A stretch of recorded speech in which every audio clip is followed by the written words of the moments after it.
Hi, my name is Kevin Mack. I'm the head instructor of Krav Maga Nation based out of Philadelphia with schools in Bucks County and Center City, Philadelphia. I'm just going to shoot a quick video on a technique that we have in Krav Maga. I'm not sure if every Krav Maga school still teaches this. This comes out of the original curriculum. Krav Maga is really known for a lot of its aggressive, violent strikes, our kicks to the groin, eye gouges, controls. But the system was set up with a series of escalations. Even Imi, when he would finish a technique, say knife defense down on the ground, he would kick the guy in the ribs to say, this is for the schoolyard. If it was the battlefield, he'd kick him in the skull. So even when you're doing the regular techniques, there's ways to take it to the next level. Military, crash, kill him. Disarming knives. A civilian can disarm a guy, stab him if they have to, same with military. A police officer disarming, slicing throats, it's not practical. So we have these escalations. Anytime a civilian is involved in any sort of altercation, whether it's punching, kicking, grappling, any sort of fight, it's all about the occupation of space and controls and connections. Of course somebody can kick you, but they're not controlling you with their feet. They're not pulling you in. I can grab somebody by the wrist. I can grab somebody by the shirt, grab them by the hair. I can do 2-on-1s. I can do a wrestling clinch. I can do bear hugs. It's all about connections.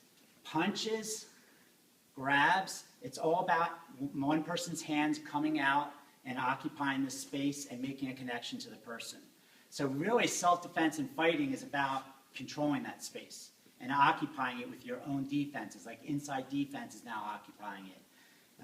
I want to get the inside underhooks. I want to have the clinch, so if somebody gets another clinch, I swim inside. So you always want to occupy the center line, control the space, not allow somebody to have a dominant connection to you. It could be something as simple as a girl at a bar and the guy's like, hey, where are you going? And they grab you, grab your shirt or grab your hand. It could be something as, hey, I really don't like you. Or it could be, hey, and they're setting you up for a punch. There's different levels. It's the same sort of grip and connection, and you can tell whether or not it requires a strike, whether it requires a soft technique. And this is how some of these techniques were labeled in the curriculum as soft techniques. We had law enforcement applications, military, soft techniques, self-defense techniques, fighting techniques. If he grabs my shirt and I feel it's really a violent situation, I'm just hitting him. I'm hitting him or I'm kicking him and controlling him. This is a gift. His hand's occupied. So if somebody's grabbed me, I'm not going to do some sort of wrist lock and then try to hit him. If I decide it's worthy of being hit, I'm hitting him now and controlling him. And then I can disarm and get him out. So this is inconsequential when I know it's a violent attack. If I know I'm going to be hit, he goes to punch me, I control him here, I control in, I hit, I disarm, and I control, and I get inside. Same thing here. If he's grabbing and I don't want him to, I'm hitting, trapping the arm and continuing to hit. Those are violent reactions to something I'm seeing as being a violent, aggressive attack. But, you always hear instructors saying, maybe this is the drunk uncle. Apparently, a lot of people have uncles that are drunk, but this could be a variety of situations. A guy's just grabbing you. Maybe he's in here and he has a grip. These are our soft techniques. It's a wrist lock, and there's a progression. There's one thing works. If that doesn't work, you go to the next thing. If that doesn't work, the guy's bigger and stronger, you go to the next thing. And this is the first application of that. Straight down, all right? I want to end up here. My arm's pinned to his elbow, pinned to his forearm, hand on the back of his hand, hand here. Just like we have cavaliers. I'm ending up here. I don't want to hang out here. I don't want my back to the attacker. But the most important thing is to get my hand here. My hand is going through the visual field right here. So as I do that, I'm just slapping him. And I'm slapping him to distract him from this. And then I'm doing a small rotation to where the pinky is up. The pinky should be in line with the elbow and to the shoulder. And then I'm putting pressure on him here. The pressure is coming in two ways. I am putting pressure on the wrist with my lower fingers, pushing and pulling, just like your wrist lock. Pulling in here, pushing in here. But I don't want to allow the wrist to get away from the body to where it's only the pressure of my hands and wrist putting the pressure on his arm. My head is staying over the grip.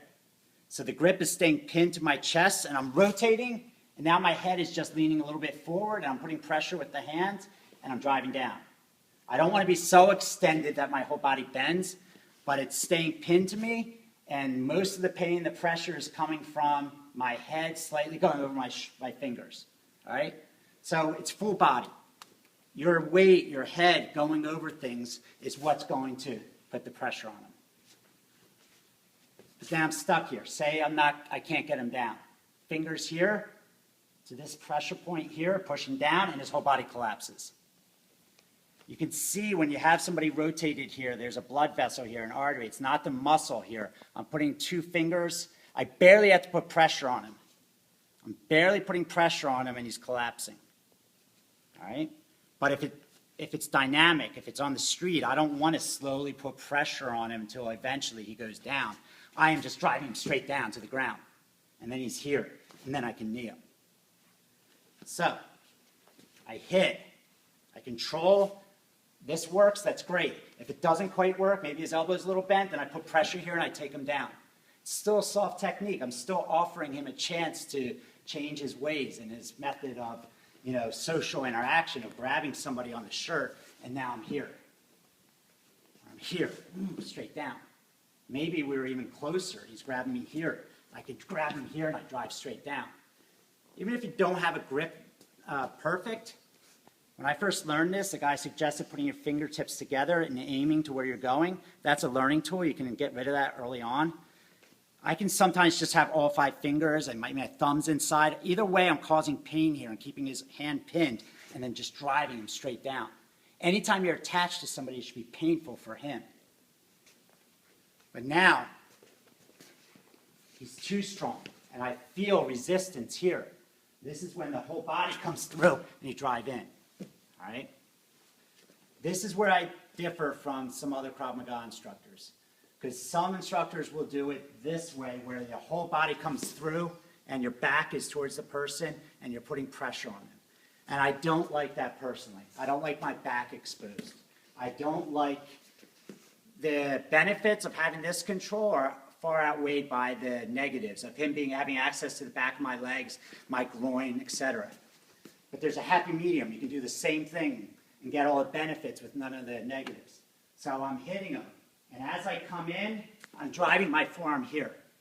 Now he's feeling pressure in the shoulder, the elbow, and the wrist. The fingertips are aiming down his elbow to his shoulder, towards his ear.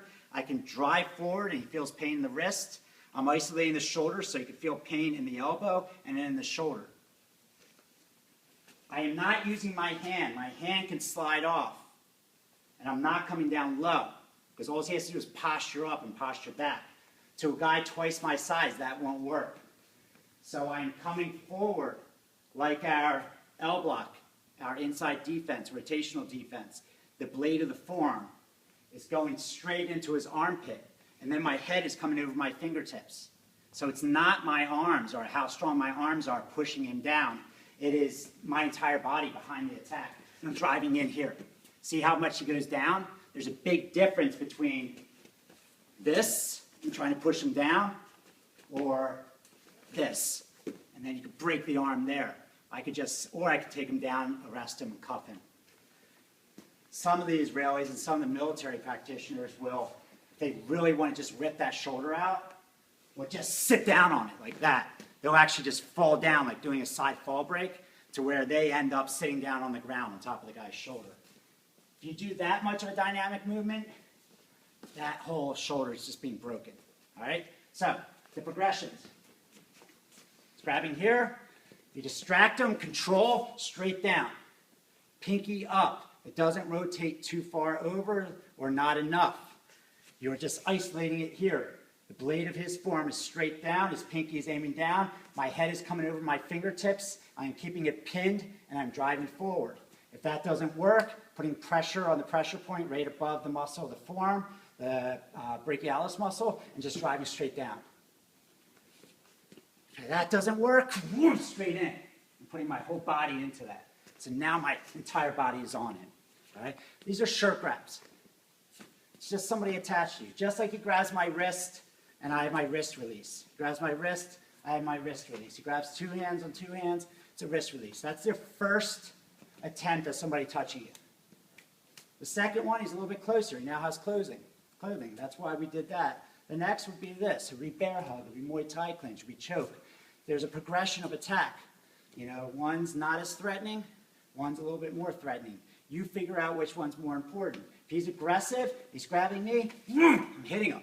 Going straight to his eyes. This is inconsequential. Don't worry about this if you decide to hit. You know, his hand's occupied. Or there's attacks. All right? So if you need to do that after your attack. Right now, it's a soft technique. We're teaching our friend a lesson here. You know, we're showing him that we're educated, we know how to defend ourselves, and if need be, we can even just break his shoulder and come out. All right? My name is Kevin Mack. That is a soft technique in Krav Maga, a little bit different than what most people have seen. It is pain compliance against a shirt grab, wrist lock, elbow lock, shoulder lock. If you have any questions, you can email me through philadelphiakravmaga.com. Thanks.